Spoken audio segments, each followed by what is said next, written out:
Being devoutly religious in America did not always mean being anti-abortion. As a professor of American religious history who frequently teaches classes on the development of American religion, I often try to get my students to realize that what we take for granted today in America's religious culture has not always been the case. And there are few things that better encapsulate that lesson than abortion. Now, when the Obergefell decision came down a couple of years ago, overturning Roe v. Wade and the legal right for women to access an abortion, when that came, it was often framed as a triumph of the religious right. And in many ways, it was the culmination of 50 years of a movement to overturn abortion rights by a conservative religious coalition. But that had not always been predetermined. And I was reminded of this just the last few weeks when I saw a couple headlines that reaffirmed this association that we take for granted in our minds of religious conservatives and anti-abortion. In the American South in North Carolina, a number of conservative Baptists and evangelicals are pushing new legislation to grant further restrictions on a woman's right to access an abortion. And then out in Utah, an apostle for the Church of Jesus Christ of Latter-day Saints used his time addressing the Faith's General Conference to talk about the importance of being pro-life. At the heart of both of those expressions is, and I'm taking this from the North Carolina legislation, the idea that human life must be protected from the moment of conception. An idea that both Mormons and evangelicals and Baptists and Catholics believe is a biblically based teaching.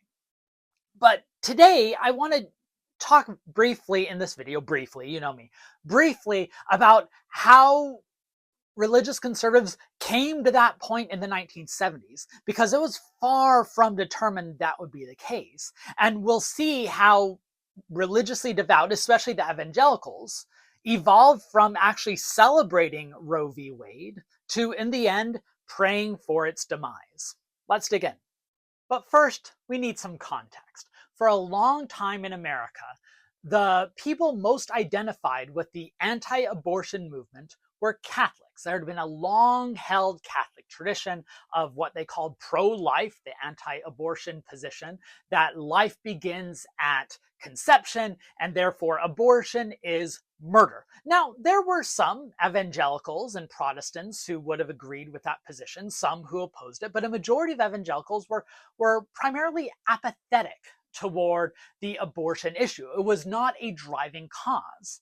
What many evangelicals did agree on was that the government should probably not be involved. This was during a time in the mid-20th century when many evangelicals believed that the principles of freedom and liberty should dictate, that the government should not get involved, and they actually chastised Catholics for trying to force their religion on the rest of the nation. Here in the evangelical magazine, A Christian Life, you have one evangelical criticizing Catholics for forcing their false religion of pro-life on the rest of us, actually using the Bible to critique and dismiss the idea of life beginning at conception.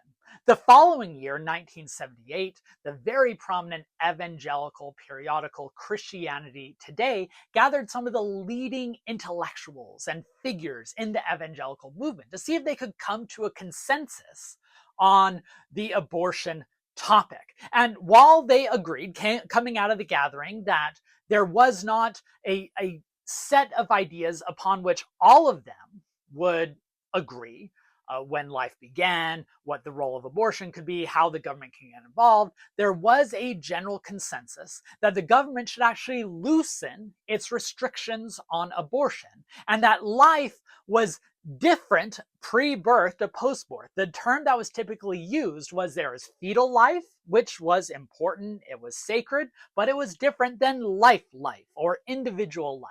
And fetal life was not as important, that the Bible taught that life actually began at birth. Here is one participant, and a following up. Some of these quotes are coming from this Wonderful Religion Dispatches story. There's a number of really important books on the topic that I could recommend.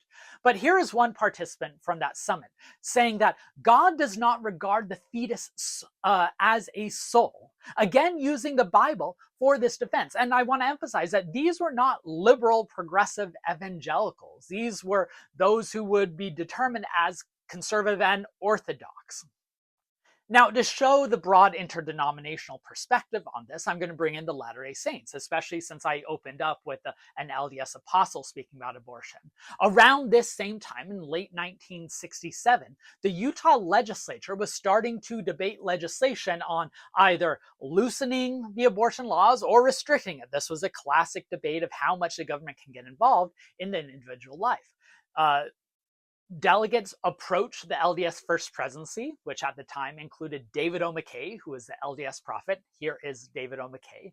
And we now know in his diaries that were published a few years ago that the First Presidency discussed the issue, decided that they didn't want to get involved with it. This wasn't a driving topic for them. And then when it was brought to them again, several months later, insisting we'd really like to hear LDS leadership speak out on this topic, they decided to demur and will do more research. And one of the reasons is they discovered there was disagreement within the church leadership on this very topic, showing that this was not a homogeneous, universal perspective on when life began, how bad abortion could be, and what the role of government should be. In 1970, a poll was done across American Baptists, and a vast majority of Baptist pastors supported loosening abortion laws, believing that the government should prioritize freedom rather than stepping in on these crucial topics. The next year,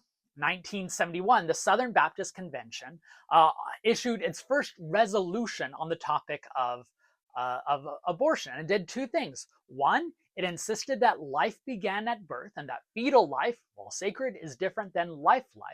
And two, it urged legislators to, you guess it, loosen the abortion laws to allow women to access abortion. Further, it's important to note that at that point, the Republican Party was more likely to support access to abortion than the Democratic Party. That's in part because the Democratic Party had a larger Catholic contingent, but also because the Republican Party was known as a party of individual freedom and trying to cut back government involvement, and that included on topics of abortion. So put all this together, in 1973, when Roe v. Wade was issued, granting women the legal right to access an abortion, many evangelicals celebrated. They said that this was a triumph of religious liberty, and that while they did not like abortion on demand and that fetal life still had value, they emphasized that women should have that access, and that this was something that was a triumph and positive development in American society. Then everything changed. While evangelicals did not immediately flock to the anti-abortion crusade after Roe v. Wade, they eventually made their way there toward the end of the 1970s. And there were a couple reasons why. The first reason that I'll dispatch pretty quickly is in reaction to the sexual revolutions, and especially the concern that women are becoming too loose, too detached from cultural mores, and abortion seemed to be an embodiment of that loss of virtue and valor in American society. So a response to the sexual revolution was one reason why many evangelicals turned to the pro-abortion movement. But the other reason was tethered to political calculation. In the 1970s, there was this new anxiety that evangelicals should step back into the public sphere after decades of trying to stay away. And many individuals, including Paul Weyrich, who was the founder of the Heritage Foundation, still a right-wing cultural influencer in America today, the Heritage Foundation, and Jerry Falwell, one of the leading evangelicals, they were seeking for some key cultural and political touchstones that could be at the heart of this religious right movement. Now, at first, abortion was not among them. The key talking point for them was a response to desegregation and the civil rights issues, especially when Bob Jones University, a prominent evangelical school in the 1970s, was threatened with losing its accreditation and its tax-exempt status because it refused to admit Black students. But throughout the late 1970s, Falwell and Weyrich realized that that was a losing cause for them, that was not seen as respectable enough, responsible enough. That's not something that's going to bring a lot of these religious conservatives together into a political bloc. It wasn't until 1978 when Jerry Falwell, who was, again, one of the leading evangelical pastors in America, gave his very first anti-abortion sermon. It was February 1978 as part of the 1978 midterms swing.